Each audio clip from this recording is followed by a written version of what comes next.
కావాలని కోరుకుంటే వారిని నేను విడుదల చేస్తాను అని చెప్పినట్టుగా మనం చూస్తూ ఉంటాం.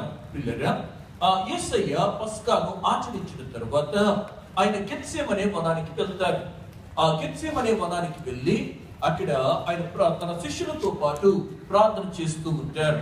అలా ప్రార్థన చేస్తూ ఉన్న సందర్భంలో జరిగిన విషయం ఏమిటంటే, అప్పటికే మతాధికారులతో లేక అప్పుడు ఉంటున్న ప్రధాన యాజకుల యొద్దకు వెళ్ళి ఇస్కరియోతు యూదా లేక శిష్యులలో ఒకడు లేక ద్రోహి అయిన యూదా అని చెప్పి అతనికి పేరు పెట్టబడ్డది. ఈతడు వెళ్ళి ఏం చేశాడంటే, తన గురువును అమ్మివేయటానికి, ఆయన ముద్దు ఇచ్చి అమ్మివేయటానికి ఒక ఒప్పందం కుదుర్చుకుంటాడు. ఆ 30 వెండి నాణెములకు ఒప్పందం కుదుర్చుకుని, అతనికి ఆ స్థలము తెలుసు కాబట్టి ఆ రాత్రి వేళ ఆ పుట్టిన కొందరిని తీసుకుని, ఆ కత్తులు గుదీలను తీసుకుని ఆ గెత్సెమనే వనానికి వెళ్ళి యేసయ్యను ముద్దు పెట్టి అప్పగించినట్టుగా మనం చూస్తూ ఉంటాం. అది రాత్రి వేళ. ఆ రాత్రి వేళ ఆ తీర్పు తీర్చడానికి అవకాశం లేదు ఆ యొక్క యూదా ఆచారం ప్రకారం. అయినప్పటికీ కూడా ఆ రాత్రి వేళ ఆయనను తీర్పు తీర్చినట్టుగా మనం చూస్తూ ఉంటాం. యేసయ్య మొత్తం 6 తీర్పుల గుండా వెళ్ళారు. 24 గంటల సమయం కూడా కాదు, కేవలం 12 గంటల సమయంలోనే సుమారుగా కాదు 6 తీర్పుల గుండా యేసు వెళ్ళినట్టుగా మనం చూస్తూ ఉంటాం. చూడండి, మొదటిగా ఆయనను పట్టుకుంటారు. పట్టుకుని ఏడ్చుకుంటూ వెళ్ళిపోతూ ఉన్నారు.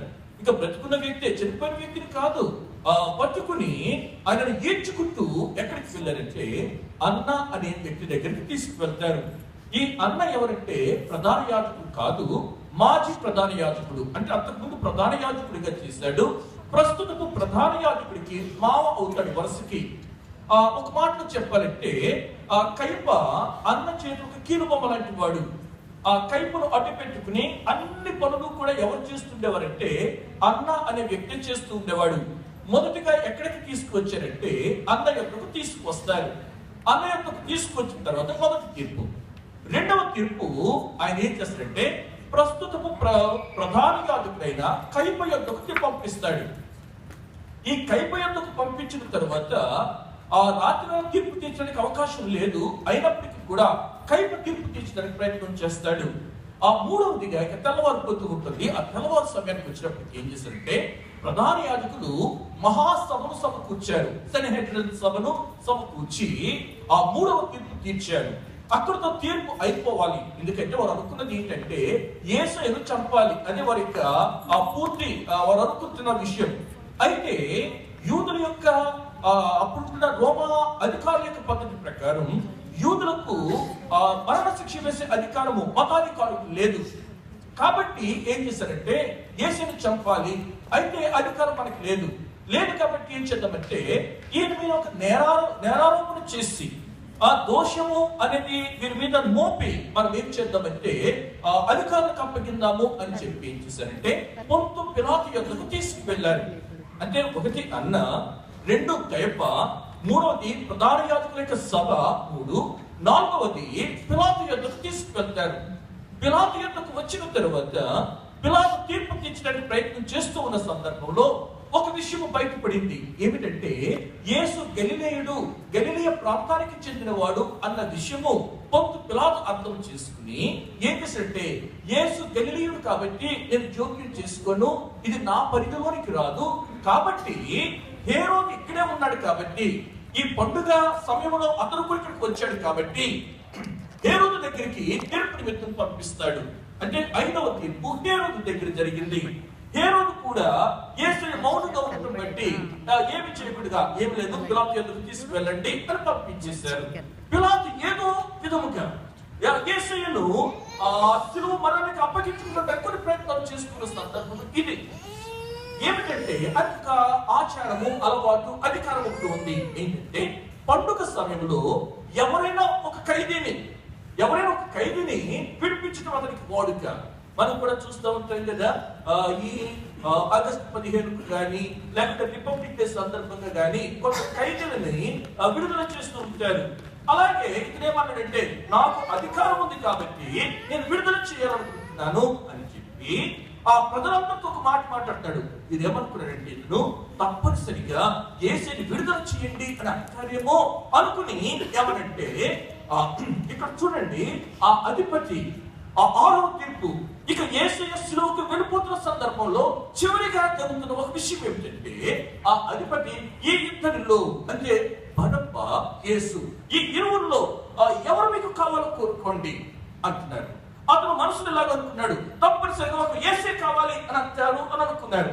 అయితే అక్కడ జరిగిన విషయం ఏంటంటే, మీరు ఎవరు కోరుతున్నారు అని అడిగిగా వారు ఏమన్నారంటే, మేము బరబ్బనే మాకు కావాలి అన్నారంట. ఒక బరబ్బ కావాలి. ఈ రోజున యేసును మీకు జ్ఞాపకం చేస్తాను.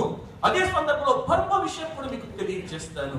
ఈ బరబ్బకు మనం ఓటు చేస్తామా, లేకపోతే యేసు నాకు కావాలని హత్తుకుంటాం? ఒకసారి ఆలోచన చేయాలి. ఇందులో ఎవరిని మనం ఎంచుకుంటున్నాం? ఆ రోజు సంగతి తీసివేయండి. ఆ రోజున ఆ ప్రజలందరూ ఏకపట్టున ఏమన్నారంటే, మాకు బరబ్బ కావాలి, యేసును సిలువ వేయండి అన్నారు. ఈ రోజున నీవు నేను ఏం చేస్తామో అన్న విషయాన్ని ఆలోచన చేయాలి. ఇద్దరు కావాలి అనడానికి అవకాశం లేదు, ఒకరినే కోరుకోవాలి. అలా కాకుండా ఈ ఇరువురు కాకుండా ఇంకొకరికి ఓటేస్తామంటానికి కూడా లేదు. ఈ రోజుల్లో ఎలక్షన్ లో నోటా అని ఒక ఓటు వచ్చింది. None of the above, NOTA, none of the above. అది కూడా కాదు. ఈ ఇద్దరులో ఎవరో ఒకరు ఎంపిక చేసుకుని ఈ ప్రాంతం నుంచి వెళ్ళాలని దేవుని యొక్క వాక్యాన్ని బట్టి తెలియజేస్తున్నాను. ఎవరి బరబ్బ, ఏంటి ఇతని సంగతి అనే విషయాలు ఒకసారి మనం నేర్చుకుందాం. అదే సందర్భంలో యేసు అంటే ఎవరు కూడా మనం నేర్చుకోబోతున్నాం. మొదటి విషయం లేదా, మనము 4 సువార్తలలోనూ అదే విధంగా అపోస్తలుల కార్యంలో కూడా బరబ్బను గురించి కొన్ని మాటలు మనకి కనబడుతూ ఉంటాయి. ముందుగా మనము లూకా సువార్తకు వెళ్తూ ఉన్నాం. చూడండి, లూకా సువార్త 23వ అధ్యాయము 18వ వచనం. అందరూ కూడా చూడాలి.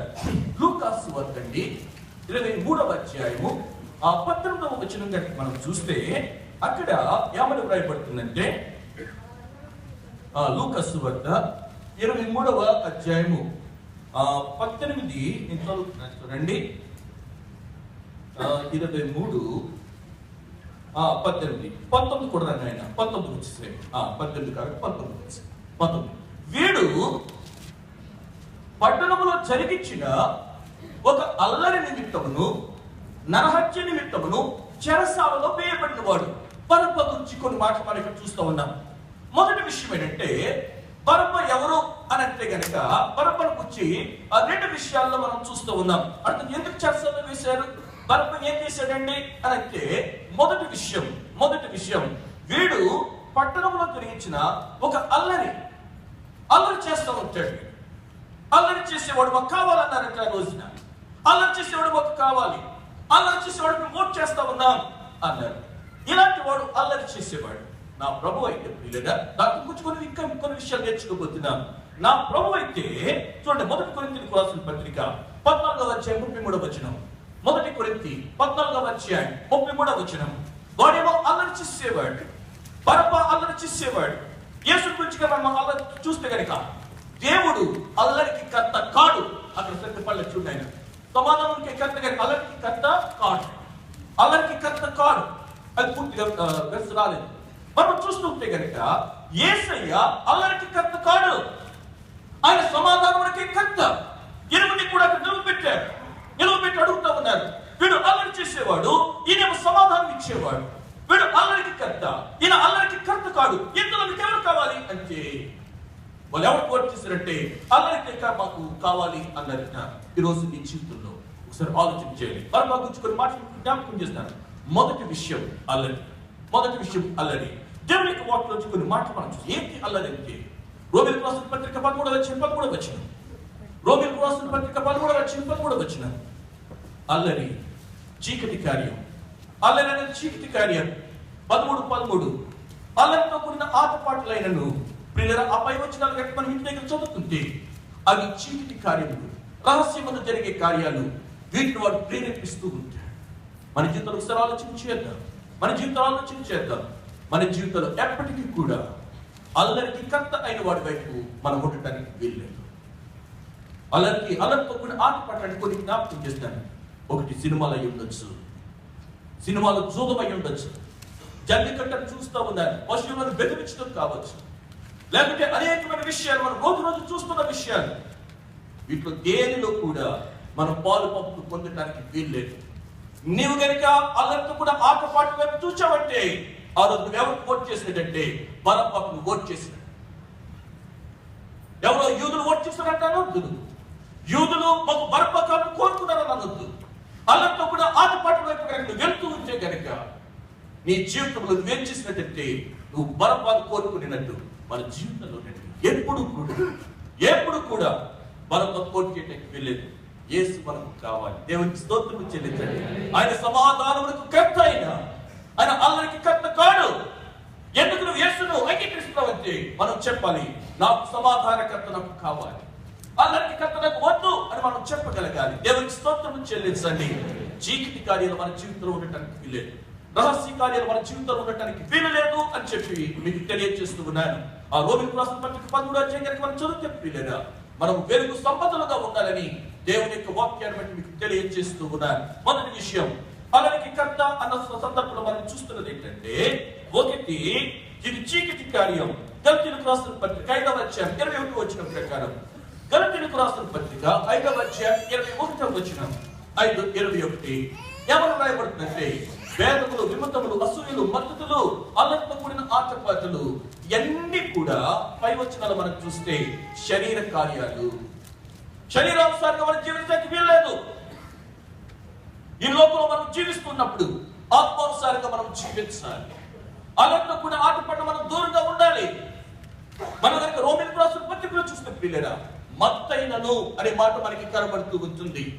అదే రీతిగా మనము ఆ పేతురు రాసిన మొదటి పత్రికలోకి వెళ్తూ ఉన్నాం. చూడండి, మొదటి పేతురు 4వ అధ్యాయం 2వ వచనం కనుక చూస్తే, మొదటి పేతురు 4వ అధ్యాయం 3వ వచనానికి వచ్చిన ఆయన 3వ వచనం, ఆ 3వ వచనంకి వచ్చేటప్పటికి అక్కడ కూడా అల్లరితో కూడిన ఆటపాటల గురించి రాయబడుతూ ఉంటుంది. అల్లరితో కూడిన ఆటపాటల ప్రక్కనే త్రాగుబోతుల విందులు.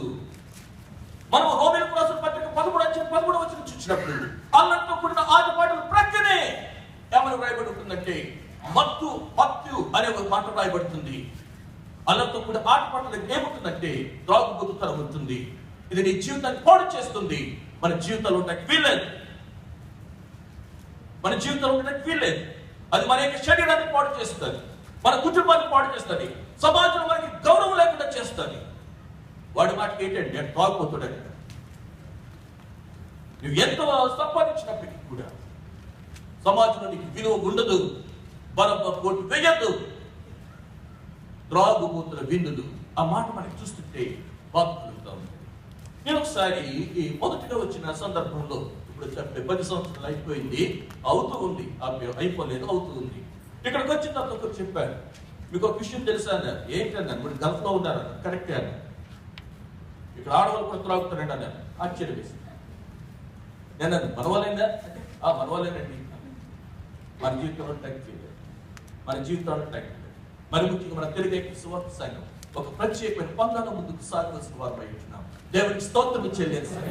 హల్లెలూయా, హల్లెలూయా.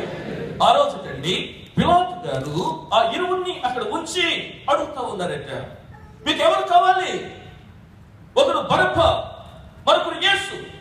బరబ్బని మనం చూసాం, వాడు అల్లరితో సంబంధం ఉన్నవాడు. యేసు గురించి చూస్తున్నాం, ఆయన సమాధానమునకు కర్త. అల్లరితో సంబంధం ఉన్న బరబ్బని విషయంలో 3 విషయాలు నేర్చుకున్నాం. వాడితో ఉంటే చీకటి కార్యాలు, వాడితో ఉంటే శరీర కార్యాలు. మొదటి పేతురు 3వ అధ్యాయం మనం చూస్తాం, త్రాగుబోతుల విందులకి కొంచెం క్రిందకు వచ్చినప్పటికీ విగ్రహ పూజలు అనే మాట మనం చూస్తూ ఉంటాం. విగ్రహ పూజలు, విగ్రహారాధన జరిగే చోట ప్రియులారా, విగ్రహారాధన జరిగే చోట భయంకరమైన పాపం జరుగుతూ ఉంటారు. కానీ ఎవరన్నా అనగలరండి? భయంకరమైన పాపం జరుగుతుంది విగ్రహారాధన జరిగే చోట. దేవుని యొక్క మందిరం యొక్క ప్రియులారా, పరిశుద్ధత లేని మందిరమునకు అనుకూలం. దేవునికి స్తోత్రము చెల్లించండి. దేవుని యొక్క మందిరం పరిశుద్ధ మందిరం, దేవుని యొక్క గ్రంథం పరిశుద్ధ గ్రంథం, దేవుని యొక్క బిడ్డలు పరిశుద్ధులు. దేవునికి స్తోత్రము చెల్లించండి. మనం సేవించిన వాడు పరిశుద్ధ దేవుడు, పరిశుద్ధతలో మహనీయుడు, వేర్పులో ఆయనకి సముడైన వారు ఎవరు లేరు. దేవునికి స్తోత్రము చెల్లించండి. సరే, వీడు బరబ్బ అల్లరి ఇతని జీవితంలో వచ్చింది. యేసుకు వచ్చేటప్పుడు మనం ఏం చూస్తామంటే, మొదటి కొరింథీయులకు రాసిన పత్రికలో ఆయన అల్లరికి కర్త కాడు. ఏం చేస్తాడు మరి ఆయన ఏం చేస్తాడంటే 1-2 మాటలు మీకు జ్ఞాపకం చేస్తాను. 65వ కీర్తన 7వ వచనం, 61వ కీర్తన 7వ వచనం. యేసును ఓట్ చేయాలి, యేసును కోరుకోవాలి, యేసుని నీ జీవితంలోకి తీసుకోవాలి. బరబ్బ మనకొద్దు, బరబ్బ మనకొద్దు, బరబ్బ మనకొద్దు. 61వ కీర్తన 7వ వచనం ఏమని రాయబడ్డదంటే, జనముల అల్లరిని చల్లార్చేవాడు. దేవునికి స్తోత్రము చెల్లించండి. ఒకడేమో అల్లరిని పుట్టిస్తా ఉన్నాడు, ఒకడేమో అల్లరిని రేకెత్తిస్తా ఉన్నాడు. అయితే యేసయ్య జనముల అల్లరిని చల్లార్చేవాడు. దేవునికి స్తోత్రము చెల్లించండి. ఇంకొక మాట, అయ్యగారండి లోకమంతా కూడా చాలా భయంకర అల్లరి ఉంది, అలాంటప్పుడు ఏం చేస్తాడు ఆ యేసయ్య అంటే మరొక వాగ్దానాన్ని మీకు జ్ఞాపకం చేస్తాను. కీర్తన గ్రంథం 64వ కీర్తన 2వ వచనం, 64వ కీర్తన 2వ వచనం. 2వ వచనం కనుక మనం చూస్తే 64:2, అల్లరి నుండి, దుష్ట క్రియలు చేయువారి అల్లరి నుండి నన్ను దాచుము. దేవునికి స్తోత్రము చెల్లించండి. ఆయన అల్లరికి కర్తకాడు, జనములకి అల్లరిని చల్లార్చుతాడు. జనములు నీ మీద ఊవెత్తున లేచినప్పుడు, అల్లరిని సృష్టిస్తూ ఉన్నప్పుడు, నీ జీవితంలో నిన్ను తరుముతూ ఉన్నప్పుడు అల్లరి నుండి నిన్ను దాస్తాడు. దేవునికి స్తోత్రం చెల్లించండి. అందుకే యేసుకి ఓట్, అందుకే యేసు నేను కోరుకుంటున్నాను. నా యేసు సమాధానం కర్త ఆయన, నా యేసు పరిశుద్ధుడు, జనముల అల్లరిని అరచువాడు, అల్లరి నుండి నన్ను దాచువాడు, నా హృదయంలో శాంతి సమాధానం నెమ్మదిని నాకు ఇచ్చేవాడు. కాబట్టి యేసు నేను ఓట్ చేయాలనుకుంటున్నాను. దేవునికి స్తోత్రం చెల్లించండి. దేవునికి స్తోత్రం. హల్లెలూయా. మొదటి విషయం పిల్లడా, మనం చూస్తూ ఉన్నాం కదా, ఏమని చూస్తామంటే లూకా సువార్త 23వ అధ్యాయము 19వ వచనానికి వచ్చేటప్పటికి మన చదవండి నాయన. వీడంటే బరబ్బ పట్టణంలో జరిగించిన ఒక అల్లరి నిమిత్తం, వాడు అల్లరి నరహత్య నిమిత్తమును, ఇది ఒక్క నిమిషం ఉంచండి, తర్వాత మనం ధ్యానం చేస్తాం. నరహత్య గురించి మన ధ్యానం చేయబోతూ ఉన్నాం, అల్లరి గురించి మనం నేర్చుకున్నాం. 2వ విషయానికి వస్తూ ఉన్నాను. మార్కు సువార్త, యోహాను సువార్త 18వ అధ్యాయం 10వ వచనం.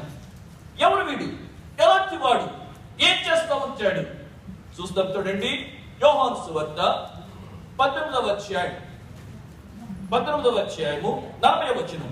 18:40 పని చూపించు, 40 చూడు. ఈ బరబ్బ బందిపోటు దొంగ. ఇరువురు అక్కడ నిలబడి ఉన్నారు. ఇరువురు నిలబడినప్పుడు పొత్తు పిల్లలు అడుగుతా ఉన్నాడు, ఈ అల్లరి చేసేవాడు కావాలా, మీకు ఎస్ కావాలా? వీడు అల్లరి చేసేవాడు ఒక వ్యక్తి, అల్లరి. రెండవది సమాధానం, ఎవరు మీకు కావాలంటే వారు ఏమన్నారంటే అల్లరి చేసే బరబ్బ కావాలన్నారు. సరే, యోహాను సువార్తలో మనం చూస్తూ ఉంటున్నాము. అయితే వారు వీరిని వద్దు, బరబ్బను విడుదల చేయమని మరలా కేకలు వేసి, ఈ బరబ్బ ఎవరంటే బందిపోటు దొంగ. ఏం చేస్తారు బందిపోటు దొంగలు? బందిపోటు దొంగ ఆయన అయితే కేసు ఏమిటి అన్న విషయాన్ని మీకు జ్ఞాపకం చేసి, ఆ తదుపరి బందిపోటు దొంగ చేసి కొన్ని పనులను మీకు జ్ఞాపకం చేస్తాను. మత్తయి సువార్త 26వ అధ్యాయానికి రెండమ్మ. మత్తయి సువార్త అండి 26వ అధ్యాయం 55వ వచనం. 26, 55. మత్తయి సువార్త 26:55. ఆ గడియలోనే యేసు జనసమూహమును చూచి బందిపోటు దొంగ మీదకి వచ్చినట్టు కత్తులతోనూ గుదయలతోనూ నన్ను పట్టుకొని వచ్చితిరా, నేను అనుదినము దేవాలయంలో కూర్చుని బోధించుచున్నప్పుడు మీరు నన్ను పట్టుకోలేదు. యేసు గెత్సేమనే వనంలో ఉన్నారు. అక్కడ వచ్చిన వారిని తీసుకుని ఇస్కరియోతు యూదా వస్తూ ఉన్నాడు. ఇస్కరియోతు యూదా వస్తూ ఉన్నప్పుడు అందరికంటే ముందుగా నడుచుకుంటూ వచ్చేస్తూ ఉన్నాడు. పిల్లరా, ఇస్కరియోతు యూదా గురించి ఒక రెండు మాటలు చెప్తున్నాను వినండి. ఏమిటి ఇస్కరియోతు యూదా అంటే? ఇస్కరియోతు యూదా అంటే కెరియోత్ అనే ఊరుకు సంబంధించిన వాడు. ఇస్ అంటే బిలాంగ్స్ టు, సంబంధించిన వాడు. ఎవరికి సంబంధించిన వాడు? కెరియోత్ అనే ఊరుకు సంబంధించిన వాడు. అందుకే ఆయన ఏమంటాడంటే ఇస్కరియోతు యూదా అని అంటారు. సరే, ఈ ఇస్కరియోతు యూదా ఒప్పందం చేసుకుని ఆ రాత్రి వేళ యేసును పట్టుకు కొరకు వస్తూ ఉన్నాడు. చాలా మంది జనసమూహం తీసుకున్నాడు, కత్తులు గుదీలను తీసుకున్నాడు. ఇప్పుడు ఎక్కడికి వచ్చాడంటే యేసు ఎందుకు వచ్చాడు. అప్పుడు యేసయ్య ఆ జనసమూహములను చూచినప్పుడు, ఆ కత్తులను గుదియలను చూచినప్పుడు ఆయన ఒక మాట అంటున్నారు. ఏమన్నారంటే, నేను ఏమైనా బందిపోటు దొంగనా అన్నాడు. ఒక వ్యక్తి బందిపోటు దొంగ బరబ్బా ఉన్నాడు, మరొక వ్యక్తి బందిపోటు దొంగ కాదచ్చా. ఇదేంటన్న తర్వాత విషయం మనం చూద్దాం. బందిపోటు దొంగ అయితే ఏం చేస్తారంటే, ఒకటి రెండు మాటలు మీకు చూపిస్తున్నారు చూడండి. హోషేయ గ్రంథానికి రండి. హోషేయ గ్రంథం అక్కడ యాజకుల గురించి చెప్పినప్పటికీ బందిపోటు దొంగలు చేసే ఒకటి రెండు పనులు మీకు జ్ఞాపకం చేస్తారు. 6వ అధ్యాయం 9వ వచనం. 6వ అధ్యాయం 9వ వచనం. హోషేయ గ్రంథం 6వ అధ్యాయం 9వ వచనం. బందిపోటు దొంగలు పొంచి ఉండునట్లు 7:1 చూపించిన ఆయన. హోషేయ 7:1. 7:1 7వ అధ్యాయం 1వ వచనం. ఇక్కడ మనం చూస్తూ ఉంటే పిల్లరా, బందిపోటు దొంగలు చేసే కింద మాట, బందిపోటు దొంగలై బయట దోచుకుందురు. రెండు విషయాలు మనం చూసాం. 6వ అధ్యాయం 9వ వచనం ప్రకారం బందిపోట్లు ఏం చేస్తారంటే పొంచి ఉంటారు, చీకటిలో పొంచి ఉంటారు, ఎవరి మీద పడదామని చూస్తూ ఉంటారు. రెండవది దోచుకుంటారు.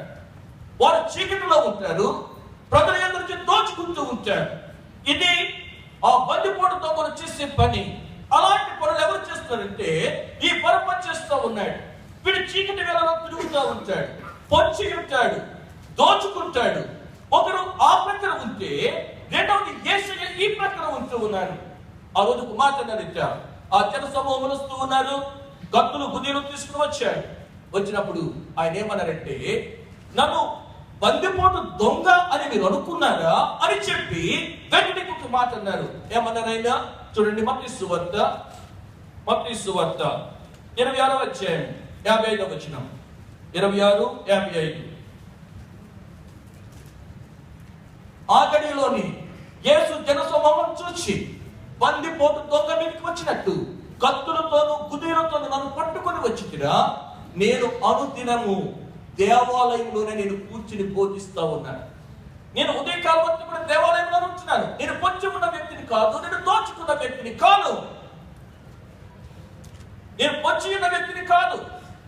అనుదినము కూడా నేను దేవాలయంలోనే ఉన్నాను. నేను దాగుకున్న వ్యక్తిని కాదు, నేను ఎక్కడికో వెళ్ళి ఎక్కడో అరణ్యంలో ఉంటున్న వ్యక్తిని కాదు, నేను మీ మధ్యనే ఉంటున్నాను. నేను బందిపోటు దొంగను కాదు. ఆ మాటకు వస్తే మీరే దొంగలు అన్నారు. చూడండి, మత్తయి సువార్త ఒక మాట మీకు జ్ఞాపకం చేస్తున్నాను. యేసయ్య యెరూషలేము పురప్రవేశం చేసిన సందర్భంలో పిల్లరా, 21వ అధ్యాయం మత్తయి సువార్త 21వ అధ్యాయం.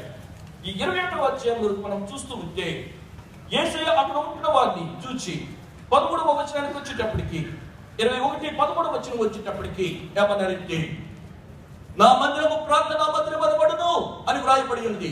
అయితే మీరు దానిని దొంగల గుహగా చేశారు. అది దొంగ, మీరు గజ దొంగలయ్యారు, మీరు దోచుకున్నారు. అయితే నేను అనుదినము కూడా దేవాలయంలో ఉంటున్నాను. నా జీవితం అంతా కూడా ఓపెన్, నా యొక్క జీవితం అంతా కూడా తెరచిన పుస్తకం లాంటిది. అనుదినము నేను బోధిస్తూ ఉన్నాను. నేను పొంచి ఉన్న వ్యక్తిని కాదు, దోచుకున్న వ్యక్తిని కాదు. ఈ రోజున ఎవరికి మనం ఓట్ చేస్తాం? ఇద్దరు నిరూపించుకుంటూ పిల్లలు దొరుకుతూ ఉన్నాడు. మొదటి విషయం మనం చూసాం, లూకాసు వార్తలో ఒకడు అల్లరి చేస్తూ ఉంటాడు, అల్లరిని ప్రేరేపిస్తూ ఉంటాడు. వాడి చుట్టూ ఉండే శరీర కార్యములు, చీకటి కార్యములు, విగ్రహారాధన, దేవత పూజ ముసుగులో అనేకమైన తప్పిదాలు చేస్తూ ఉంటాడు. వాడు కావాలా లేక యేసు కావాలా? అల్లరిని అణిచేవాడు, అల్లరిని సందడికి చేసేవాడు, శాంతి సమాధానం సమకూర్చేవాడు, అల్లరిని జరుగుతాం నేను దాచేవాడు యేసు కావాలంటే ఈరోజు మనం చెప్పవలసిన విషయం, నాకు యేసు కావాలని మనం చెప్పాలి. రెండో విషయం, ఒక బందిపోటు దొంగ అక్కడ కనబడుతున్నాడు. వాడు రాత్రి వేళ పొంచి ఉంటాడు, వాడు దోచుకుంటూ ఉంటాడు. అలాంటి వాడు మీకు కావాలంటే వద్దు, మాకు యేసు కావాలి.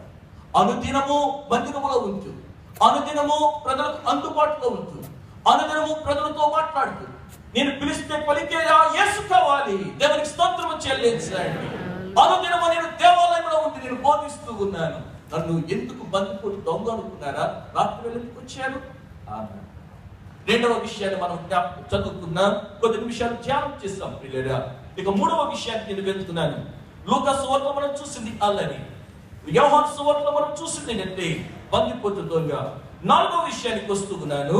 మన మార్కు సువార్త 15వ అధ్యాయం 7వ వచనం. మార్కు సువార్త 15వ అధ్యాయము 7వ వచనం గనక చూస్తే, ఈ బందిపోటు దొంగ అయిన బరబ్బా మరొక పని చేసేటండి. ఏం చేశాడు వీడు? చూడండి 15వ అధ్యాయం 7వ వచనం. అధికారులను ఎదిరించేవాడు. అధికారులను ఎదిరించుతాడు. ఏదైతే అక్కడ దేవుడు ఎవరికైతే అధికారం అనుగ్రహించారు, వారు కొన్ని నిబంధనలు పెట్టినప్పుడు వాటిని వ్యతిరేకిస్తూ వచ్చాడు. అధికారులను ఎదిరించడమే వీడి పని. ఈరోజు చాలా సందర్భాల్లో తెలియదు మన జీవితంలో కూడా ఎలా ఉంటుందంటే, ఏదైనా ఒక మాట చెప్పగానే దానికి వ్యతిరేకంగా మాట్లాడాలి, దాన్ని తప్పుగా మాట్లాడాలి, మాది జరగకుండా చేయాలి అనుకునేవారు ఎక్కువైపోతున్న రోజులు ఇవి. అధికారులను ఎదిరించడానికి వీల్లేదు. యేసయ్య ఈ లోకంలో ఉన్నప్పుడు ఆయన ఏమి చేశారంటే, ఒక మాట మీకు జ్ఞాపకం చేస్తూ ఉన్నాను. చూడండి, మనం కనుక చూస్తుంటే పిల్లగా మత్తయి సువార్త 22వ అధ్యాయం 17వ వచనం. మత్తయి సువార్త 22:17. ఒక రోజు యేసు యొద్దకు కొందరు వచ్చారు. వాళ్ళు హేరోదీయులు కూడా ఉన్నారు. పరిసయ్యులు వస్తూ ఉండేవారు, శాస్త్రులు వస్తూ ఉండేవారు, ఎన్నో ప్రశ్నలు అడుగుతూ ఉండేవారు. పరిసయ్యులు ఎప్పుడు కూడా పరిసయ్యులు ఏం చేస్తారంటే, పరిసయ్యులు ధర్మశాస్త్రాన్ని తూచా తప్పకుండా పాటించాలి అని అనుకుంటారు. అందుకే పరిసయ్యులు శాస్త్రులు ఎప్పుడు ఏమడుగుతారంటే, విశ్రాంతి దినం ఎందుకు పాటించట్లేదు అని ప్రశ్నిస్తాం. ఎందుకంటే వీళ్ళు విశ్రాంతిని ఎక్కువ పాటిస్తారు. సద్దుకాయలు ఎక్కువగా దేని పట్టుకుంటారంటే, పునరుత్థానం లేదు, ఇలాంటి విషయాలు ఎక్కువగా పట్టుకుని అని ప్రశ్నిస్తూ ఉంటారు. హేరోదీయులు అంటే రాజుకు సంబంధించిన వారు, రాజు యొక్క అధికారాన్ని ఒప్పుకున్నవారు. వీళ్ళు వచ్చి అసలు యేసయ్య అధికారాన్ని ఎదిరించే వ్యక్తి, అధికారానికి లోబడే వ్యక్తి తెలుసుకోవాలి అని చెప్పి అనుకున్నారట. అనుకునే వచ్చి, కైసరుకు పన్నించిన న్యాయమా కాదా, మాతో చెప్పు మరి అడుగుటకు హేరోదీయులతో కూడా తమ శిష్యులను ఆయన యొద్దకు పంపించారు. అసలు ఏమంటాడు యేసయ్య? అధికారాన్ని ఎదిరిస్తాడేమో, మీరు పన్ను కట్టవలసిన పడలేదంటాడేమో, ఏంటి ఇలాంటి ఎన్నో విషయాలు అంటాడేమని చెప్పి వారు వచ్చి అక్కడ చూస్తా ఉన్నారు. చూసేటప్పటికట యేసయ్య ఏం చేశారంటే, 18లో చెప్తుండైనా, యేసు వారి చెడుతనం అంతా కూడా ఎరిగి, వేషధారులను నన్ను ఎందుకు శోధించుతున్నారు, పన్ను రూక ఒకటి నాకు చూపుడని వారితో చెప్పగా వారు ఆయన ఎందుకు ఒక ధ్యానాలను తెచ్చారు. అప్పుడు ఆయన, ఈ రూపమును పై వ్రాతయు ఎవరివని వారు అడుగుగా వారు కైసరువని. అందుకైనా అలాగైతే కైసరికి కైసరునకును దేవునికి దేవునకును చెల్లించుడని వారితో చెప్పారు. దేవునికి స్తోత్రం చెప్పారు. అధికారానికి లోపడిన వాడు యేసు, అధికారానికి లోపడిన వాడు. యేసయ్య యొక్క జీవితంలో ప్రియులారా మనం కనుక చూస్తూ ఉంటే, ఆయనకు సముద్రం లోబడినట్టుగా మనం చూస్తూ ఉంటాం. ప్రజలందరూ ఆశ్చర్యపోయారు. ప్రజలందరూ ఆశ్చర్యపోయి ఈయన ఎవరు అని చెప్పి ఆశ్చర్యపడ్డారు. ఈయనకి సముద్రం, గాలియు సముద్రము లోబడుచున్నవే అన్నారు, రోగములు లోబడుచున్నవే అన్నారు, దయ్యములు లోబడుచున్నవే అన్నారు. ఎందుకు యేసుకి అన్ని లోబడ్డాయో చెప్పిన నేను, యేసుని గురించి కొన్ని మాటలు రాయబడ్డాయి. ఒకటి, ఆయన తన తల్లిదండ్రులకు లోబడిన వాడాయను అనే మాట మనము లూకాసు వార్తలో, యేసయ్య ఆయన దేవాలయంలో ఉన్న సందర్భంలో తల్లిదండ్రులు వెతుక్కుంటూ వెళ్తారు. ఆ తదుపరి 12 సంవత్సరాల వయసులో ఆ తల్లిదండ్రులు యేసుని తీసుకొచ్చిన సందర్భంలో ఆ మాట రాయబడేది. తల్లిదండ్రులకు లోబడ్డాడు ఆయన. గలతీ 4:4 ప్రకారం ధర్మశాస్త్రంలో ఆయన లోబడ్డాడు. అప్పుడు ఉంటున్న అధికారులకు ఆయన లోబడ్డాడు. తండ్రి యొక్క చిత్తానికి లోబడ్డాడు. ఆ కారణం చెంది సమస్తము ఆయనకు లోబడినట్టుగా మనం చూస్తూ ఉంటున్నాం. దేవునికి స్తోత్రము చెల్లించండి. ఇక్కడ పరమవుతున్నాడు, వీడు అధికారులను ఎదిరించేవాడు. ఈ ప్రజ్ఞ మరొకరు మనం చూస్తున్నాము. యేసు ఆయన తల్లిదండ్రులకు లోబడిన వాడు, ఆయన ధర్మశాస్త్రములకు లోబడిన వాడు, తండ్రి యొక్క చిత్తానికి లోబడిన వాడు, అధికారులకు లోబడిన వాడు. ఆ కారణం చేతి అన్ని ఆయనకు లోబడ్డాయి. దేవునికి స్తోత్రము చెల్లించండి. అపవాదిని ఎదిరించుడి, అది కూడా మనకి లోబడుతుంది. దేవునికి స్తోత్రం చెల్లించండి. ఎప్పుడంటే నీవు దేవునికి లోబడినప్పుడు, నీ తల్లిదండ్రులకు లోబడినప్పుడు, నీవు అధికారులకు లోబడినప్పుడు అన్ని కూడా నీకు లోబడతాయి. దేవునికి స్తోత్రం చెల్లించండి. ఇక్కడ మనం చూస్తూ ఉన్నాము, ఎవరికి ఓటు చేస్తావు? అధికారులను ఎదిరించిన వాడికా, లేకుంటే అధికారం చక్కగా జరుగుతూ అధికారం లోబడి ముందుకు సాగిన యేసు కంటే మనం ఏం చెప్పాలంటే, నాకు యేసు కావాలి. దేవునికి స్తోత్రము చెల్లించండి. హల్లెలూయా, హల్లెలూయా. లూకాసు వార్త ప్రకారం మనం నేర్చుకుంటానంటే, అల్లరికి కర్త అయిన వాడు నాకు వద్దు, నాకెవరు కావాలంటే సమాధానం కర్త అయిన వాడు నాకు కావాలి అని మనం చెప్పవలసిన వారం అయ్యింది ఉన్నాం. రెండవదిగా మనం చూస్తే ప్రియులరా, రెండవదిగా మనం చూస్తే నాకు బందిపోటు తగ్గవద్దు, నాకు బందిపోటు తగ్గవద్దు. పిలిస్తే పలికేవాడు కావాలి. వచ్చి ఉండేవాడు నన్ను దోచుకునేవాడు కాదు, నన్ను దోచుకునేవాడు కాదు, నాకు ఇచ్చేవాడు కావాలి. దేవునికి స్తోత్రం చెల్లించండి. మూడో విషయానికి వచ్చినడికి అధికారాన్ని ఎదిరించిన వాడు కాదు, నాకు కావాల్సింది లోబడిన వాడు నాకు కావాలి. మరొక విషయానికి వచ్చినప్పుడు ప్రియులరా, ఇక్కడ మనం చూస్తూ ఉంటున్నాము మార్కు సువార్త 15:7 కేవలం అధికారాన్ని ఎదిరించడం మాత్రమే కాదు, కానీ వీడి గురించి బరబ్బను గురించి మరొక మాట అక్కడ రాయబడుతూ ఉంటుంది. మార్కు సువార్త 15:7 గనక చూస్తే వీడు కలహంలో కూడా పాలుపంపులు పొందినట్టుగా మనం చూస్తున్నాం. అధికారాన్ని ఎదిరించాడు, కలహంలో నరహత్య చేసిన వారితో కూడా బంధించబడ్డాడు. లూకా సువార్తలో నరహత్య అనే మాట మనం చూస్తూ ఉంటున్నాం.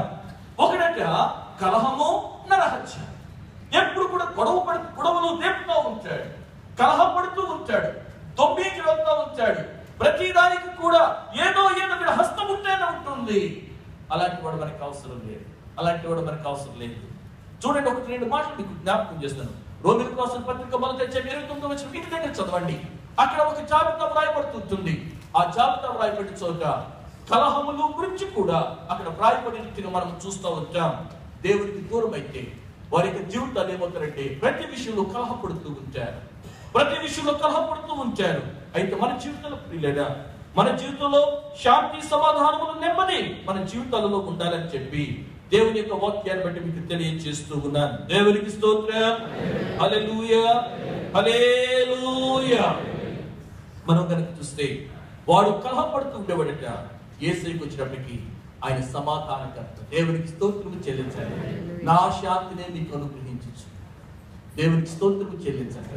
నా శాంతినే మీకు అనుగ్రహించు. ఒకరోజు శిష్యులు ఎవరు గొప్పని అనుకుంటున్నారు, ఆయన ఏమనంటే కలహపడటానికి వీల్లేదు, ఒకరికొకరు మీరు మనస్పర్ధలు తెచ్చుకోవడానికి వీల్లేదు. మీరేం చేయాలంటే ఒకరికొకరు తగ్గించుకో. ఎందుకు కలహం కలుగుతుంది? నేను ఎక్కువ అనుకుంటే కనుక కలహం కలుగుతుంది.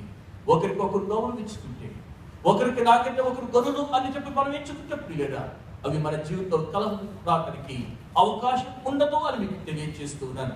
యేసు యొక్క జీవితంలో మనం చూస్తూ ఉంటే మౌనంతో ఆయన సాధించిన విజయాలు ఎన్నో ఉన్నాయి. దేవునికి స్తోత్రం చెల్లించండి. యేసు మౌనము దాల్చింది చాలా సందర్భాల్లో చూస్తాం. అది కూడా గొప్ప విజయము అని చెప్పి మీకు తెలియజేస్తున్నాను. ఆయన నోట కపటము లేదట, ఆయన జగడమాడలేదు అనే మాట మనం ఆయన జీవితంలో చదువుతూ ఉంటాం. మన జీవితంలో కలహము, జగడము, బరబ్బ అయితే కలహముతో ఉన్నాడు. యేసు అయితే కలహము, జగడము ఉండేది, శాంతి సమాధానకర్త. కాబట్టి మనం ఏం చేయాలంటే నాకు యేసు కావాలి కానీ బరబ్బ నాకు వద్దు అని మనం చెప్పవలసిన వారమై ఉన్నామని దేవుని యొక్క వాక్యాన్ని బట్టి మీకు తెలియజేస్తూ ఉన్నాను. దేవునికి స్తోత్రం. హల్లెలూయా, హల్లెలూయా. మనం చూస్తుంటే పిల్లరా, మరలా నేను నరహత్య దగ్గరికి వస్తూ ఉన్నాను. కలహము, రెండవది నరహత్య. ఏంటి నరహత్య అంటే? ఒక వ్యక్తి నరహత్య చేస్తూ ఉన్నాడు, బరబ్బ అనే వ్యక్తి. నా యేసయ్య అయితే ఏమన్నారంటే నరహత్య చెయ్యడు, సరికదా. ఆయన ఇంకొక మాట మనకి చెప్పారు. ఏమన్నారంటే మత్తయి సువార్తలో ఒకవేళ 5వ అధ్యాయానికి వచ్చేటప్పటికి 21వ వచనానికి వచ్చేటప్పటికి, మత్తయి 5:21 వచ్చేటప్పటికి మనము నరహత్య చేయటం అంటే ఒక వ్యక్తిని చంపటమేమో అనుకుంటాం. అయితే ఏసారంటే కొందరు మామూలుగా చెప్పకపోయినా మాటలతో చెప్పగలుగుతారు. మాటలతో చంపేస్తున్నాడండి అంటారు, మాటలతో గాయాలు చేస్తారు. అయితే మనము కనుక ఆ రీతిగా చేస్తే, వ్యర్థుడా అని పిలిచినప్పటికీ కూడా మనం ఏమి చేసినట్టంటే నరహత్య చేసినట్టు. నా యేసు ఎవరిని పరుషంగా మాట్లాడలేదు. ఎవరైనా ఆయన తిట్టిన ఆయన తలదించుకున్నట్టుగా మనం చూస్తూ ఉంటున్నాం. అటువంటి యేసు మనకి కావాలి అని చెప్పి దేవుని యొక్క వాక్యాన్ని బట్టి మీకు తెలియజేస్తూ ఉన్నాను. ఇంకో మాట మీకు జ్ఞాపకం చేస్తాను. 1 యోహాను 3వ అధ్యాయం 15వ వచనం. 1 యోహాను రాసిన మొదటి పత్రిక 3వ అధ్యాయం 15వ వచనం. యేసు యొక్క మాట అన్నాడు, ఈ రోజు నుంచి యేసు కొట్టేసినట్టు సరిపోదు, నీవు కూడా నరహత్య చేయని వ్యక్తిగా నీవు ఉండాలి. ఏమిటి అంటే గనక 1 యోహాను 3వ అధ్యాయం 11వ వచనం. తన సహోదరుని ద్వేషించేవాడు, 1 యోహాను 3వ అధ్యాయం 15వ వచనం 15. తన సహోదరుని ద్వేషించేవాడు ఎవరంటే నరహత్య చేసిన వాడు అని చెప్పి ఆ వచ్చిన భాగంలో మనం చూస్తూ ఉంటాం. కాబట్టి ప్రియులారా, తన సహోదరుని ద్వేషించేవాడు నరహంతకుడు. మన జీవితంలో ఎవరిని ద్వేషించినట్టు వెళ్ళే ఒకరి మన స్థితి ముందు మంచిదై ఉండొచ్చు, అంతంత మాత్రాన్ని అవతల వ్యక్తి చిన్నగా చూడాల్సిన పని లేదు. మనం ఏం చేయాలంటే వారిని కూడా ప్రేమతో మన యొక్క కౌగిట్లో తీసుకోవాలి, భుజం మీద చెయ్యగలగాలి. అలా ఉంటే తప్ప అది క్రైస్తవ్యం అనిపించుకోదని చెప్పి దేవుని యొక్క వాక్యాన్ని బట్టి మీకు తెలియజేస్తాను. ఒకడు బరబ్బా, వాడు నరహంతకుడట. మాటలతో చెప్పడమే కాదు, మామూలుగా కూడా వాడు ప్రాణాలు తీసేస్తాడు. నా ప్రభు అయితే ఆ రీతిగా కాదు. నా ప్రభు ఎవరంటే నా ప్రభువు ప్రాణం పెట్టివాడని చెప్పి మీకు తెలియజేస్తూ ఉన్నాను. మరొక మాట ఇప్పుడు మనము మత్తయి సువార్తకు వస్తూ ఉన్నాను. మత్తయి సువార్త 27వ అధ్యాయం 16వ వచనం. బరబ్బను గురించి మరొక మాట ఇక్కడ వ్రాయబడుతూ ఉంటుంది. ఎవరు కావాలి మనకి? అల్లరికి కర్తన, బందిపోటు దొంగ, కలహములు రేపువాడా, అధికారులను ఎదిరించేవాడా? ఎవరు కావాలి? 27:16 వచ్చేటప్పటికి ఆ కాలమందు బరబ్బ అను ప్రసిద్ధుడైన ఒక ఖైదీ చెరసాలలో ఉంటాడు. ప్రసిద్ధుడైన ఖైదీ అంటే అతని తల మీద ఎంతటి వాటి ఉందో అతను పట్టుకుంటే లేకపోతే ఏదైనా ఉంటే ప్రసిద్ధుడైన ఖైదీ చూడగలేదో చేసేయగలడు అనమాట. అలాంటి చిన్న కత్తితో పెద్ద ప్రాణాలు తీసేస్తాడంటారు. ఏమేమో చేయగలడు వాడు. ప్రసిద్ధుడైన ఖైదీ. ఒక ప్రక్కన ప్రసిద్ధుడైన ఖైదీ ఉన్నారు, మరొక వ్యక్తి ఈ ప్రక్కన ఉన్నారు. తాను ప్రసిద్ధిని కోరుకోలేదు, కానీ ప్రసిద్ధి ఆయన వెంట వెళ్ళింది. దేవునికి స్తోత్రం చెల్లించండి. మార్కు సువార్త 7వ అధ్యాయం 36వ వచనం. మార్కు సువార్త 7వ అధ్యాయం 36వ వచనం. వీడు కూనికోలయ్యుండి ఎంతమందిని ఏదేదో దోచి గొప్ప ప్రసిద్ధుడయ్యాడు. చూస్తే పట్టుకెళ్ళిపోతాడండి, ఒళ్ళో ఉన్నది కూడా తీసుకెళ్ళిపోగలడండి. ఎన్నో మాటల గురించి చెబుతా ఉన్నారు. అయితే యేసు ప్రసిద్ధి కోరుకోలేదు, కానీ ప్రసిద్ధి ఆయన వెంట వెళ్ళింది. అప్పుడు ఆయన ఇది ఎవరితోనూ చెప్పవద్దని వారికి ఆజ్ఞాపించాను. అయితే ఆయన చెప్పవద్దని వారికి ఆజ్ఞాపించిన కొలది కూడా వారు మరి ఎక్కువగా దానికి ప్రసిద్ధి చేసి వెళ్ళారు. దేవునికి స్తోత్రం చెల్లించండి. ఆయన ప్రసిద్ధి కోరుకోలేదు, ఏదో పేరు ప్రఖ్యాతుల కొరకు ఏదో చేశారు అని అనుకోసం పనేం లేదు. నీవు నేను ఆయన పేరు కోసం పనేం లేదు. ఆయన పేరు ఆశ్చర్యకరుడు. దేవునికి స్తోత్రం చెల్లించండి. ఆయన అద్భుత కార్యాలు చేసేవాడు, ఎవరు చేయలేని కార్యాలు చేశాడు. లోకము పుట్టిన బతుకుని ఎవరు కూడా పుట్టుకుంటూ వారికి కన్నులు ఇవ్వలేకపోయారు.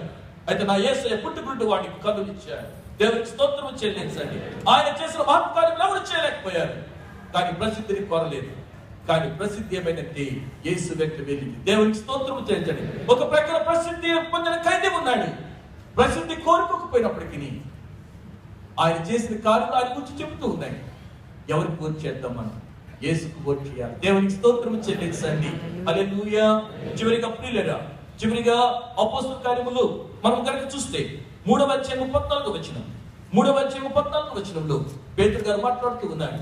బరబ్బా గురించి, యేసుని గురించి మాట్లాడుతున్నాడు.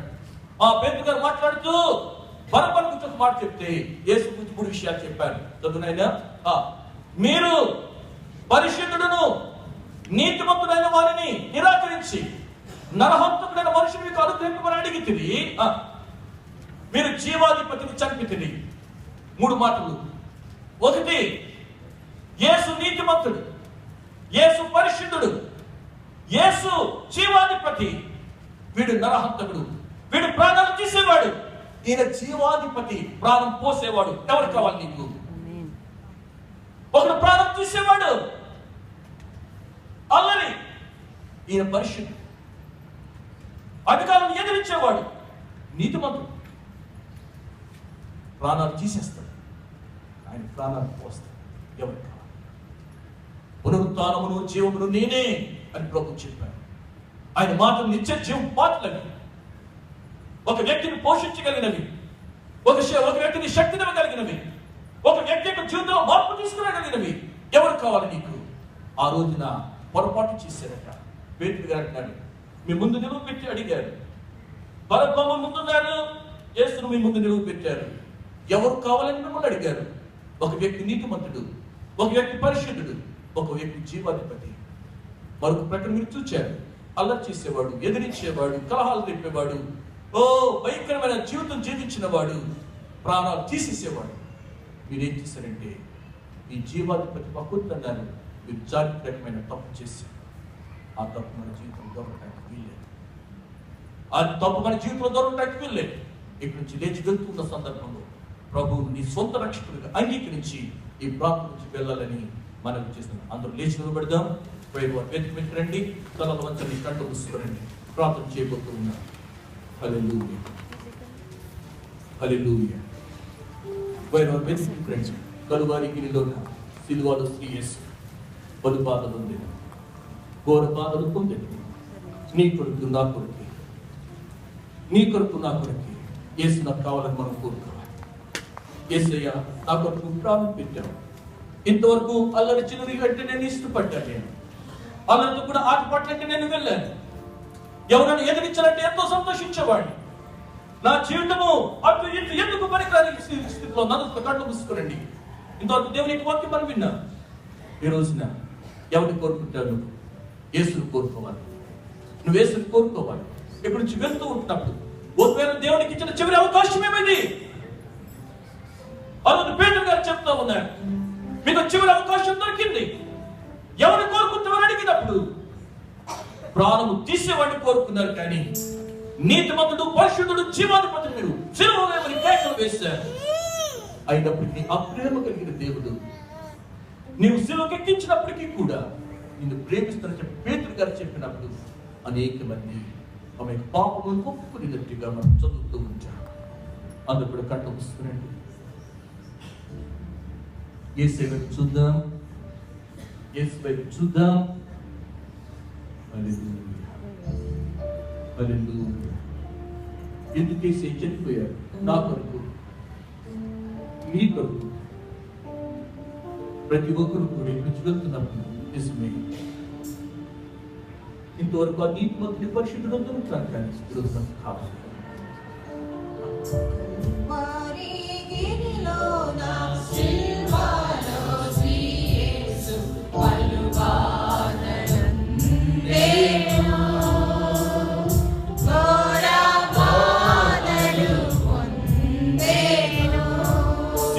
సిలువేమన్నారండి?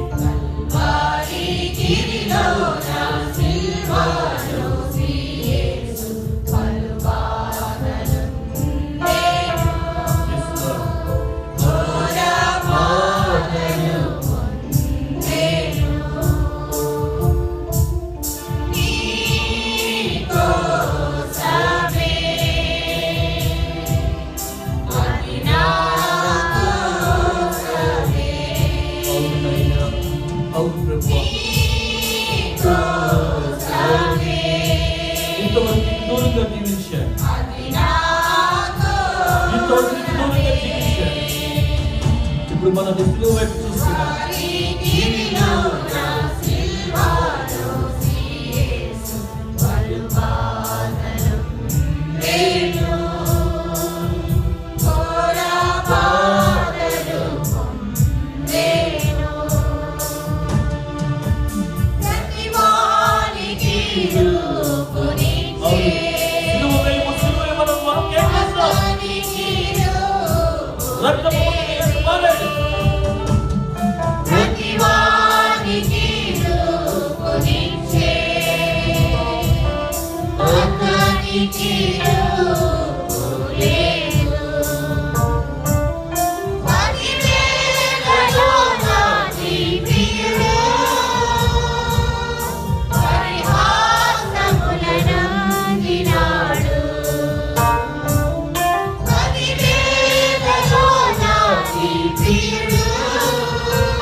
Oh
ప్రభువు యేసు నువ్వు సిలువ వేయము ఆయన దూరంగా జీవించిన వారిని